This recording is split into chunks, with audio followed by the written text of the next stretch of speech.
Hello, everyone, and welcome back to Division One Valorant's podcast, Tilt Proof. This is the Valorant edition. We have mitosis ourselves from League of Legends and split off into two different organisms, little organelles.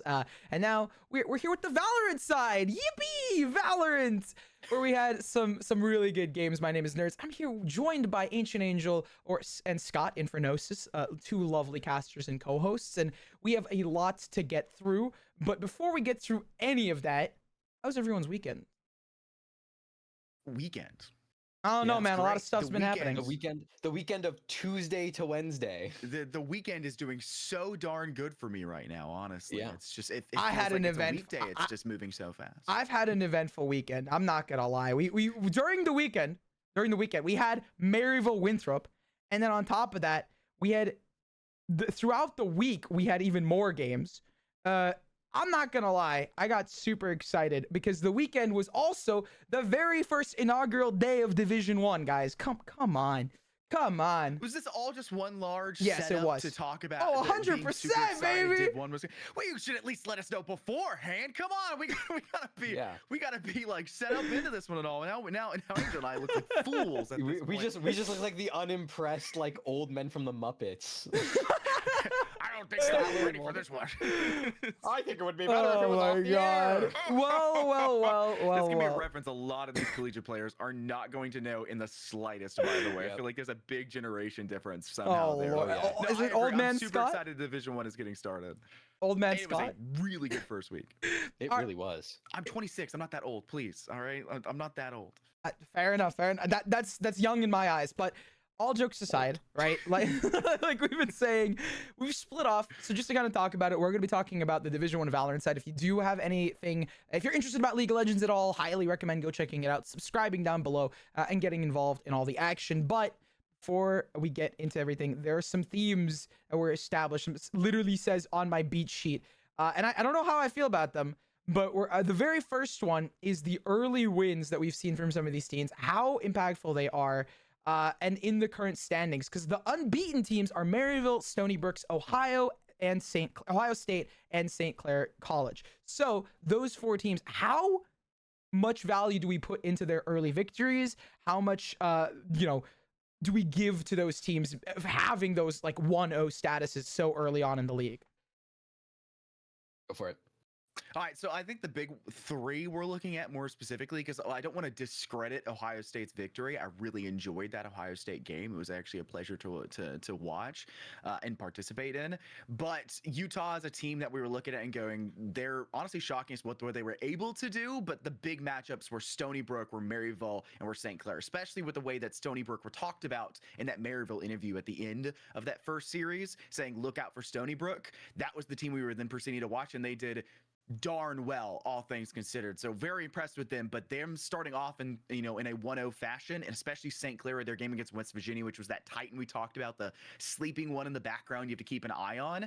That's going to set a good tone for them pretty early off the rip in the season, and maybe set them up potentially. We'll talk a little bit about this next week's matchups later, but maybe potentially setting it up to go 2-0 and try to avoid that 0-2 start that a lot of teams are really concerned with to start out the season for Division 1.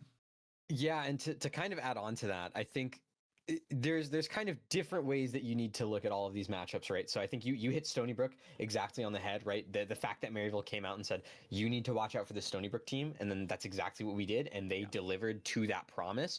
I think for the Maryville Winthrop game, it was the fact that the Maryville win was a lot stronger than I think everyone was expecting, right? Map 3 wasn't off the table.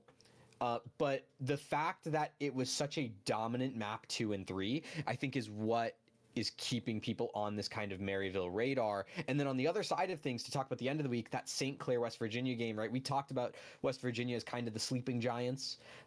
We expected them to really start to challenge some of the big three, the St. Clair, the Winthrop, and the Maryville. And the fact that St. Clair came in, shut that down in 2, they denied a really, really promising comeback on West Virginia's own map pick of Haven. I think that says a lot to this current St. Clair team, and they also kind of talked about in their interview the fact that this isn't even necessarily their final form. They are still looking at making upgrades even into the spring.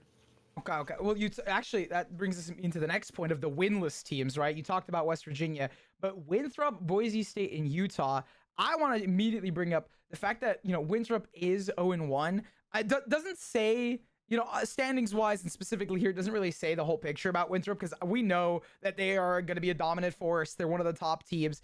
Just mechanically off the bat, they have a lot going for them. So in terms of momentum or lack thereof, I don't think that that's the main team. It's more a question for Boise State, Utah, and West Virginia. You talked a bit about West Virginia. I'm gonna say Boise State. They're my like dark horse. I said originally for the memes of Daimyo, but in a more real like analytical point, I do think that Boise State they just started coming together as a squad, and because they're just forming a program, and they do have some pretty promising talent on their team. It is a dark horse for me rather than like these guys are guaranteed something. I think it's a team that we need to like watch out and look for. Maybe they can go for a 1-1 record. But like, we've been saying, we'll allude to like what their next matches are and what our predictions are later in the podcast. But I think the definition of a dark horse is really dependent on like how far you expect them to go, right? Like I could see a world where Boise State make the midterm, which is like the playoffs in the winter. I could see a world where that happens as like a 5th or a 6th seed, probably more like a 6th seed. Yeah. But there's still like this, I think, a very big kind of gap between like the top 4 and then everyone else. Maybe Stony Brook is the one team that's going to surprise us and make that jump into the top 4, and maybe West Virginia falls out. But it's to be mentioned that with this whole kind of Boise thing, I know that they're new, but I didn't see a lot in the Boise Stony Brook game to make me go, oh, Boise's gonna have it all figured out by week 4. I think our producer has something to say. Come on, do it. I'm calling you out. Okay, so fine. Boise finished last in Team KDA. There you go. Oh man, he didn't want to Kale. say. I wanted our GOAT producer, shout out Fraugo, to be the one to say it. But no, Fraugo's right. Scott, anything to add for the biggest news teams? of the week. I think in terms of like staying within our listing here for our guideline for like standings, no, but there's going to be a lot more in the future to touch into that I don't want to touch on too early, because then we're going to lose the talking points later. But yes, there's plenty to say. And as the person who casted that Stony Brook game, there was a lot of messages between my co-caster Dallas and I, like, keep an eye on this person. Where the heck is this person gone? Why are we seeing a missing like percentage here? Why is this positionally off? There's a lot of like little things we were like going back and forth on that I'll touch on a little bit as well when we talk more about spotlighting those teams or the specific matches, or maybe how that's going to turn for week 2 for them. Well, if we're talking about spotlighting segments, one of the teams we wanted to spotlight and talk about was St. Clair.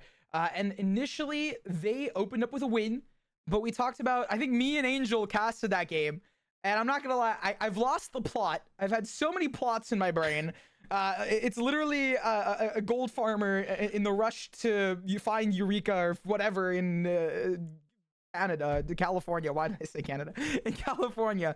I've lost the plot so much. Can you tell me a bit more about the second map? Because I think I said it was defense, but it was apparently their attack sides that were like completely disorganized, and it went to overtime. And boy, that was an interesting match. So the way that you could explain this St. Clair West Virginia game was one of the two teams would make a really, really smart move, and then they would proceed to get shot through the wall, shot through a smoke, double spray down in a smoke with an Odin. Like, it was literally like Team A did the best absolute job getting to like a good position, and then they would stumble, not even by their own fault. They literally just got tripped by like a broken tree branch on the ground, and then all of a sudden the round is over. They couldn't hold the post plant in time because it was a 5v2. Like, that's literally what happened every single round, and it just so happened that West Virginia ended up being on the receiving end of that so much more. But the problem is that it just kept happening. And like when St. Clair would just go ahead and spray through a smoke, and they would do it round after round after round, West Virginia didn't go, guys, maybe we should stop peeking the smoke.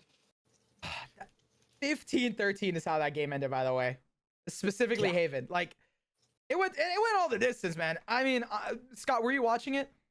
I watched very little of map 2, unfortunately, but I did get to tune in for the overtime rounds, which was really funny because I was tuning in. I was checking the Discord chats for the prod, and I was like, what is happening over here? Like, what is going on? Like, I've just been able to get to my computer and do things, and like everyone's just like, what is this game right now? What is going on? I'm like, I've got to tune in the last many rounds here as I can.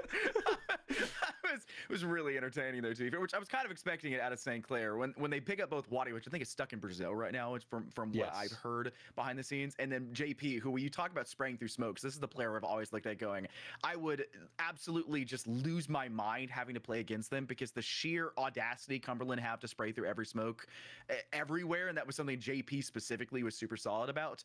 Hearing that come back out through for St. Clair and always being like, they get everything right until the last second and they're shot through a smoke and they trip over a tree branch, that just screams this roster, the style that St. Clair are trying to move into this new team and the way that they're setting it up. I love hearing that has continued, and I hope that does continue because it posed a lot of problems for a lot of teams, but the issue was that style didn't pose very many issues for both Maryville or Winthrop in CVAL Championship last year. So how are they going to transition that into a new style? And well, it obviously worked against West Virginia, that style failed against in the finale of CVAL South. How are they going to make that work, though, moving on into those tougher teams of Winthrop and Maryville? And I think the thing for St. Clair as well, and this is something that you know, Tillo kind of talked about a little bit in the interview, but with the chamber renaissance that we're kind of seeing right now, where teams are more willing to kind of let themselves bring it back, please. Teams are more willing to let their star player back onto chamber, and JP's chamber I think is the best chamber in Division 1. I'll throw that hot take out there. Wow. I know that, you know, in like 3 weeks when Governor eventually like goes onto this chamber for Winthrop, he's gonna like make me eat my words, but that's like 3 weeks from now, so no one cares. So, but JP as a chamber is amazing, and I think the fact that he's going to be able to bring that play style in as that sentinel player for St. Clair, which is something that I feel like they've needed. Like they've needed like a really good, like promising sentinel for a very long time, and I think they finally get that with JP. I do want to head to our next point, which is going to be, was the St. Clair first overall in 4v5 conversion rate with 56%. So when they would lose their opening picks, they would manage to still bring it back 56% of the time. And the impact of that being a pressure factor. Can I be real? Yeah. That's not a stat that we should care about. Dang! I'm gonna be so honest. In the context of that series, that is the most stupid stat to take away. Because I'm sorry, when you're getting spammed down lucky shots through default on A site Haven, you can't count that as a real stat. You just can't. It's like, yes, they technically did, but at the same time, JP's just sitting in a smoke spamming through. I think they need to cast Ancient Angel in an Airheads commercial. No, listen, the stat can mean something if you use it alongside the fact that, hey, this team got a crap ton of first kills, and yet still the other team was able to make comebacks. That shows honestly more of a fault for West Virginia if they get the majority of the first bloods and are still giving up most of those on a conversion rate. But they didn't get the most of the first bloods. It went to St. Clair most of the time, right? It was like, what, 27-21? So the stat is like watered down for West Virginia. And don't get me wrong, you should not be giving up 51 or whatever, 56% of your first bloods back the other way to let them convert that. But that's less impressive for St. Clair and more of a horrible stat line for West Virginia to make up for. Yeah, agreed. I swear, I will make a living rage baiting Ancient Angel one day. But you've gotten very close. I'm telling, with how impassioned you are, my friend, I think I swear you would fit straight into an Airheads commercial. But we have a player head-to-head that I actually wanted to kind of bring up and discuss. It's Instinct versus Dinks. And realistically, we've seen a variety of player head-to-heads. Instinct was on a really good, like he played really well in that matchup, even though you could argue about, you know, certain elements of how that game was played and how people were unlucky, the controllables versus uncontrollables.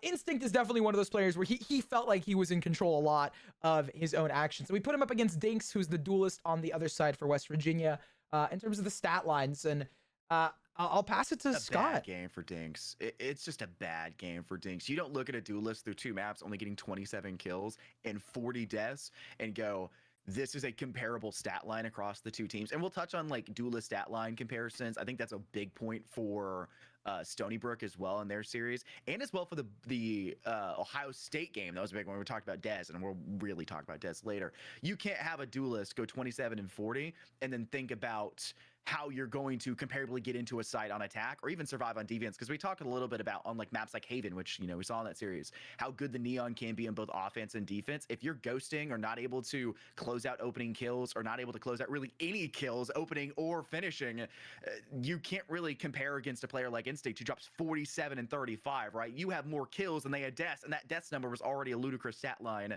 for Dinks in the first place. So it's just a bad series for West Virginia, and I know Dinks can do way better, but this first week is just a poor foot forward initially for them, and maybe for West Virginia as a whole, since they lost. I think that's not something they want in general for West Virginia, and more specifically for Dinks. It was just a terrible map 1. Yeah, like map 1 was really rough, and you want to talk about like when like that wasn't even like the Haven game where West Virginia, like JP was just doing like Cumberland things and just spraying through smokes and finding 2. Like it was honestly just very solid fundamental Valorant that St. Clair were doing, and they just had the read on West Virginia, and unfortunately Dinks was kind of the victim in that game because West Virginia would be like, let's take mid control, and then St. Clair was like, we're gonna throw Instinct into mid with a bunch of utility to get him into an off angle and then pick off Dinks and then leave. I mean, Instinct was 6 in First Bloods with modest 2017 on the first map. So when you talk about like the way Instinct was set up to just be successful, and Instinct was on Yoru, mind you, it really felt like the perfect storm, because you just TP out of there, just like, whoop, grab the air, come get a hug, boom, and then he's gone. He poofed away like Harry Houdini out here. Just took Dinks's soul and then he just was like, hey, yoink. That was really it. Okay, well, head-to-head comes through. Something that I think was brought up was Stony Brooks, but we're going to talk about Stony Brooks and Ohio State as some teams that are, early risers, right? Like, how much merit do we give to those games and their play styles? They both have started pretty strong so far, obviously winning out their first matches, going 1-0 in the standings, and how much merit we put to those two teams winning out. You want to take this one, Scott? Which one are we going to start with? Boise State or rock, paper, scissors?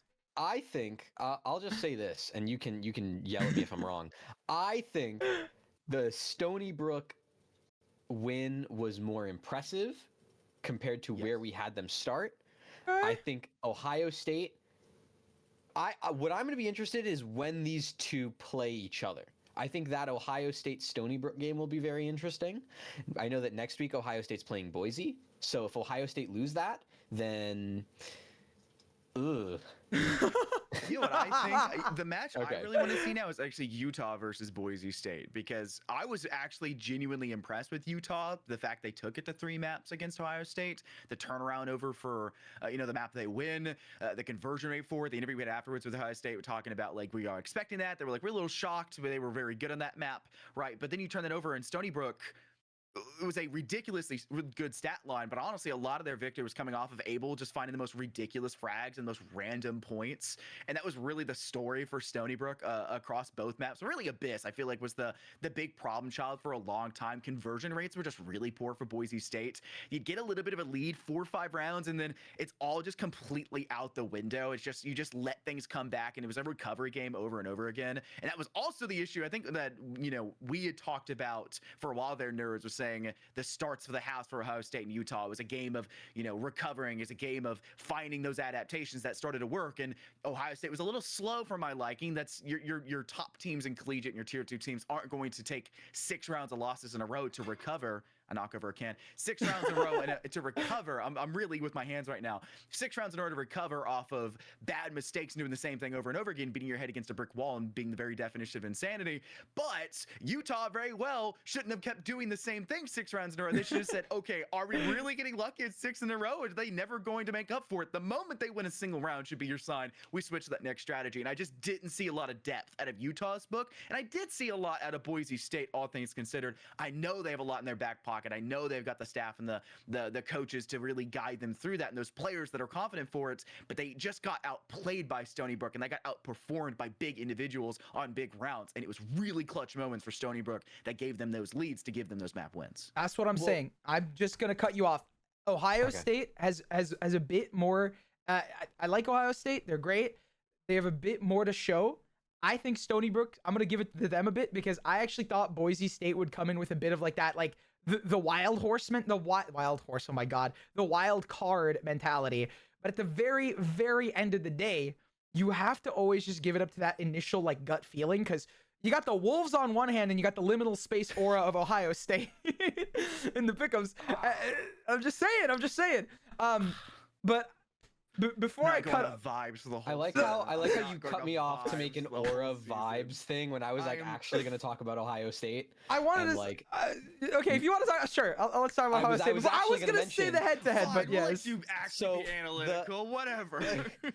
You know, when I'm hosting, we're here for vibes. Yeah.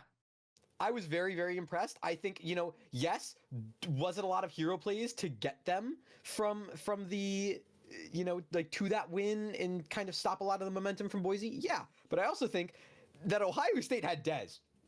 Point blank. Yes. Dez was literally the MVP this week in terms of ACS. Like, it doesn't even matter for ACS.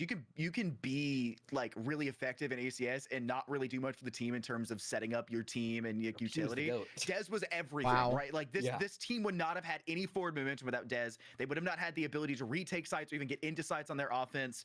And they're doing that where Dez had an awful start that entire series. I was like, Dez is ghosting right now in these first few rounds, and then all of a sudden we're looking at the end of it, Dez is top fragging from like a 3-11 stat line at the beginning of the map in the first half, and they're top fragging now and just carrying. So you're looking at this player, and I said it before, we talked about it on Tiltproof last weekend, right? We were saying who's the player to look out for. I was like, Dez is returning. Dez was always really good. Dez always felt like the best, you know, player on this roster, and they've just been showing it occasionally, you know, every other week, and sometimes it's a little lackluster.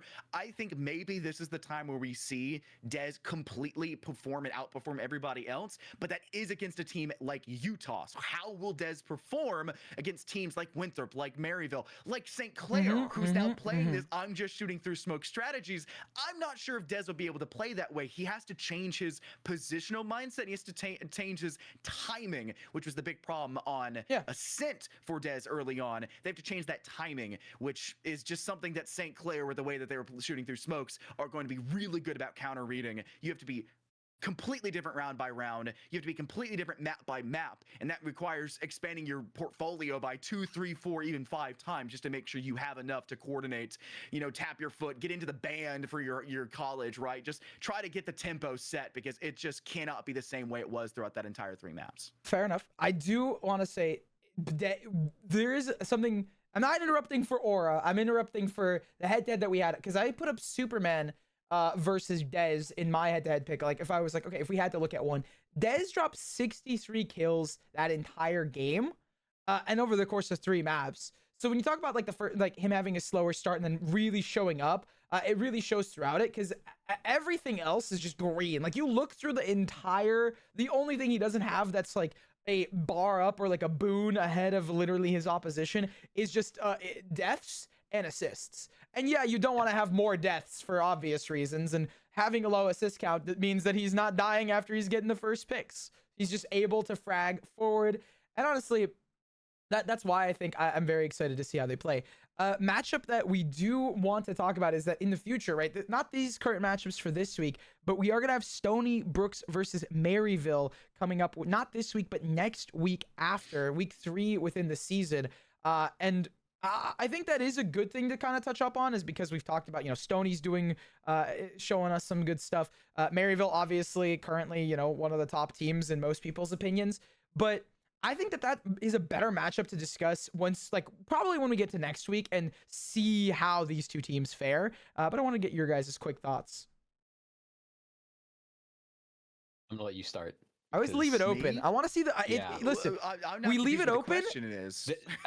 Initial reactions to Stony Brook versus Maryville. I mean, listen, it's a valid point to bring up. I just don't. That's why I'm like, it's a quick thought. Give me Give me your I need one initial. more week on Stony Brook before I can fully Yeah. solidify they stand a chance for it. But I do Those are my think thoughts that too. they can take a map for sure. I question because collegiate is this like bane of it really depends on the day for these teams, and I think that was even mentioned in the Maryville interview, right? After in their post game, it really depends on the day. It really depends on the maps. It really depends on the series. Stony Brook absolutely could take a map off them. Maybe they've got a really darn good day, and for some reason Maryville all woke up with a cold or a flu, and they take all the maps and it's just a 2-0. I don't know what it would be like, but we all know Maryville has maps they're exceptional on, and I didn't see Stony Brook play any map that was completely out there, outlandish. It still felt very, collected. If they play Corrode, no idea how they're going to fare on that one, right? A lot of teams are still really uncomfortable there for collegiates, and we saw Maryville and Winthrop play there. We know they can play that one, though there was the big question of how serious was the comp? How are they doing? Are they running it down? Nobody really knows. They do. We're taking guesses. I think that Winthrop and Maryville, those types of teams, could just say, okay, we're going to play a map no one really wants to play. You're either going to have to ban this and open up one of our actual go-to maps, or you're going to have to test your limits elsewhere. So Stony Brook have a chance. I need one more week to fully solidify if they really can do I it. think that's everyone's vibe though. I think you're giving them too much credit. Too much for credit. Week 1. I think coming into week 1, if you told me, oh yeah, Stony Brook versus Maryville is a week 3 matchup, I would have been like, okay, so that's Hydrogen Bomb versus Coughing Baby. And now I don't think that anymore. I think that after week 1, Stony Brook has impressed me enough that I would move them up from Coughing Baby to Gallivanting Toddler. And now I think it's a Gallivanting Toddler versus a Hydrogen Bomb. And maybe if they win this week, then I'll start to consider them as an actual team against Maryville. Listen. I'm just gonna say that there is no, there's no vibes question to this one. I think Maryville is just gonna just Maryville. It is like you said, Hydrogen Bomb. But obviously that was, just a little bit of fun before we get into what to watch moving forward. Like, what are we looking for? For me personally, I am going to be looking, Dez to see if Dez is going to maintain that status. Is Ohio going to continue building on what they have getting started here? Or are they going to falter because they just played a team and they managed to do good against? Oh, Scott has something immediately to say to that, but that's my big thing. Yeah, so you're gonna counter me. You're gonna be like, Dez is gonna go. 100% Ohio State can keep up this level of performance against Boise State. If there was a team they could still do it with, it would be against Boise State, right? I think exiting out of week 2, we could still look at Dez's stats specifically and be like, they were still able to do good. The question comes after that, right? So week 2, Ohio State for sure can still put up those numbers. But it's the whole season. They could have Dez go crazy. They could have Pat and Bot elevate the team. But the whole season, I don't know. That was the question I kind of brought up earlier, and I kind of broke my own thing of trying to stay in each segment as they were coming up. No. I don't think they could do it against like St. Clair. Don't think they could do it against West Virginia, which is a pace demon. I think that when they have these, I won't call them cupcake teams, right? But comparatively, you're looking at, these teams. Are they just a snack on the side, Scott? Oh, yeah. Nice little bag of calling somebody a coughing baby and then a gallivanting toddler. So I figure we're no holds barred at this point. You're comparatively their cupcake team against the FBS collegiate team versus, the Ohio State of a collegiate team, right? Like, you're looking at this and going, they absolutely can still do that because we saw just how good they could be in week 1. They'll still do good in week 2. Will they get a win? That's going to depend on how much they can feed into Dez's ego and how much Dez can recover if they start off poorly, which they showed they could this week, and it was something they struggled with all last season and any real other time we've seen Dez play. Fair enough. I think there's another thing to look forward to. There's a couple things to look forward to. I think this we can kind of talk about what to look forward to as well as the next matchups. Like, what are the next matchups for week number 2, and kind of get into our pickups here. And I'll start things off with the team that I would like to look forward to. But I was gonna say Maryville St. Clair as a matchup. And I have to give it to, I'm going to have to give it to Maryville off of just the fact that they have been a really consistent team in other tournaments, as well as just simply being a strong horse. But that is going to be a test for St. Clair. And when I watch the St. Clair game, when we're going to be seeing the St. Clair Maryville game, my question and the thing that is really in my mind is how good is St. Clair going to do and how much damage can they take it to map 3? Can they really pressure Maryville and showcase that they are here, to really do some damage within the league? And at this point, Scott's not the one raising their hand. It feels like I'm a school teacher. Ancient Angel, Mr. Airhead over here. Okay, no, Tintin, we have to wait. I want to challenge the fact that we necessarily are just considering this a challenge for St. Clair. Okay. I think this is a matchup that this is like the coin flip of the week. And I feel a little bit more confident in saying that now after I saw this kind of new St. Clair roster actually kind of make their standout like debut, if you want to call it a debut. This Maryville game it's not just a test for St. Clair to see if they can win. It's also a test for Maryville to see if they can win by the margins that we expect them to win, right? Because in theory, Maryville are the favorites here, right? It's not like a big gap. It's maybe like 55-45, but we're expecting Maryville to win. And if they really are a cut above everyone else except for Winthrop, they should be winning this in a fairly decent fashion, if not cleaner than they won the game against Winthrop. And so wow, that's arguably true. Yeah. That is the test that I want to put forth to Maryville. And we'll get into pick'ems in a second, but I have Maryville beating St. Clair this week. The question is, how clean is it? And for St. Clair, I think if they get the win here, I mean, that is super, super high spirits for them moving through the rest of this semester. So that brings the question to me: what did St. Clair require to win week 1 against WVU? And a lot of that kind of points, and we talked about the Sentinel play, right, from JP. And I put a lot of my hopes and prayers in JP. Listen, I was a big advocate. Everyone was dogging down on CVAL South as a region as a whole, and those teams all throughout the last year of CVAL. And then all of a sudden, 4 or 5 CVAL South teams are making their run through CVAL champs. And it's like, what's actually happening here? We almost had a bunch of South teams making their way into the finals. Cumberland got absolutely decimated by Maryville and both by Winthrop. And I specifically listened to that Maryville game on Haven where JP they solo targeted this player to the point where they were basically non-existent. And I swear, if I was JP, I would have just quit the game right there and not played anymore. I just felt completely and utterly useless to my team. And it's not by any fault of their own. It's just, this is the kind of team, this is the caliber of team that can look at it and go, I know who the problem child is. I know why if you're St. Clair, you picked up JP, right? I know why you picked them up. They're absolutely insane.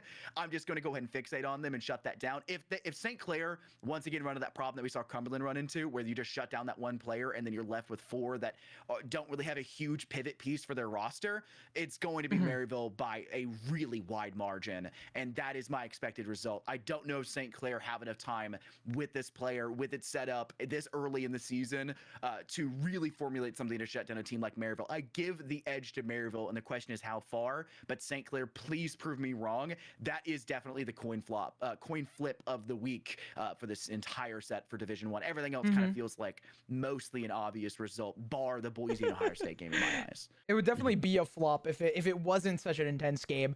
But more than an intense game, I said, obviously Dez is going to be something to look at. I would say another player or team to kind of look at in my eyes is going to be just in general. I do want to see what Ohio State and Boise are going to do against each other in that matchup. That's the matchup that I really want to highlight, other than the big matchup of St. Clair. But if you guys had one other matchup or any other player that you want to look at, now is kind of the time. I'll send it down to Ancient Angel here, looking wise as ever. Okay. All right. The fact that you want Boise State versus Ohio State, I get it. Ohio it's State funny. kind of surprised us. Dez is the GOAT. That being said, that Stony Brook, West Virginia game is so appealing to me. And listen, I know that I've kind of just become a West Virginia fan, but like they're good. They're really, really good. They're really, really exciting and dynamic to watch. That game is going to be so interesting, especially considering I think power ranking into the semester, we had West Virginia at 4, right? Yeah. We expected them to be a top 4 team. Now Stony Brook's come in. Maryville's given them credit. I think the win against Boise has made them significantly more legitimate as a roster. That's the matchup that's really like about to determine if Stony Brook has credibility to say they're a top 4 team here in Division 1. And that is the matchup for Valorant that I think is going to be the most exciting to watch, even more so than the St. Clair Maryville game. I think Stony Brook versus West Virginia is the most important game to watch just for tone setting, right? That's what you're getting at. This sets the tone for Stony Brook. This sets their precedent. If they bomb this, then Stony Brook will be forever a bottom 4 team, basically, and fighting between Utah, fighting between Boise, fighting between Ohio State.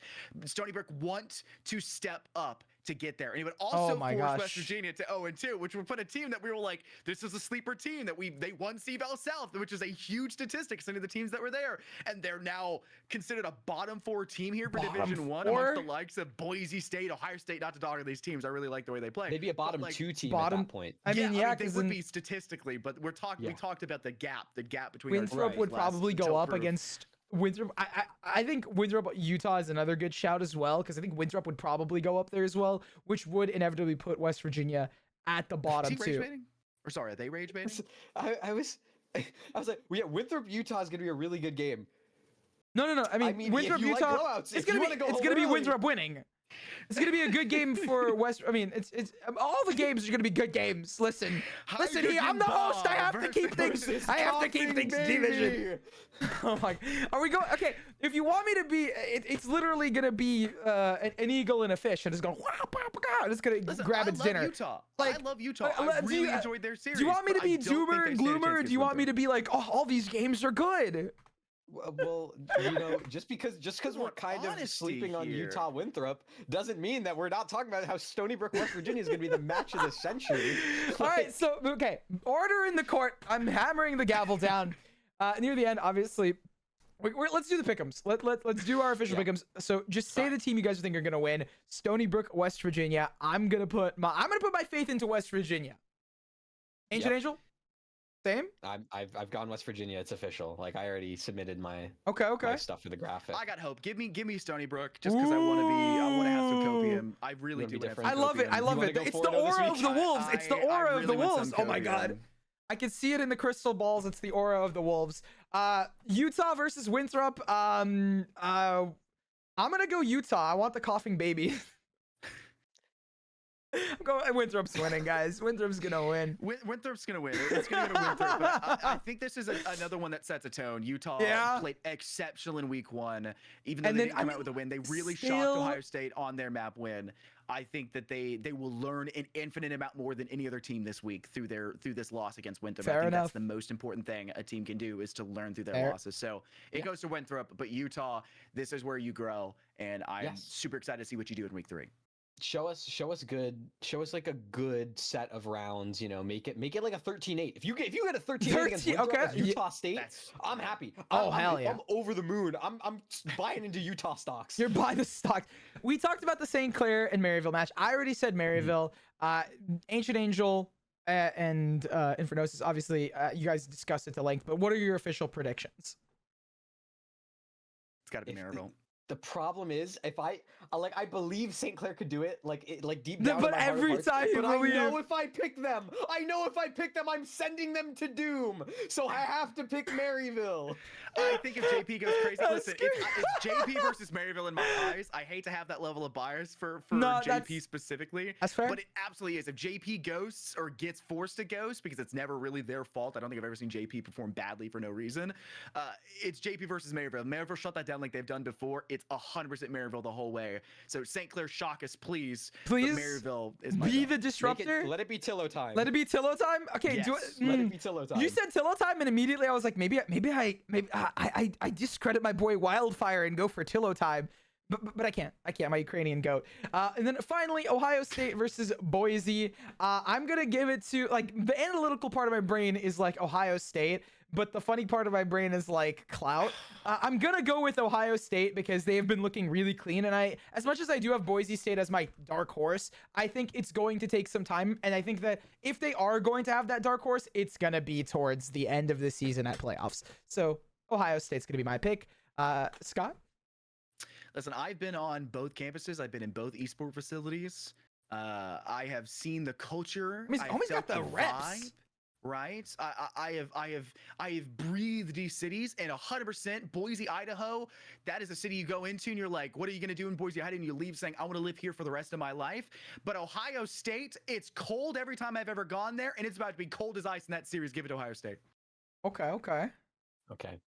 Yeah, I have Ohio. You know, Dez the GOAT, and I Oh think no. that he's gonna do Dez things. He's gonna show up, say it's Dez time, and Dez everywhere. And then Boise State- From Tillo time to it's everywhere. Dez time.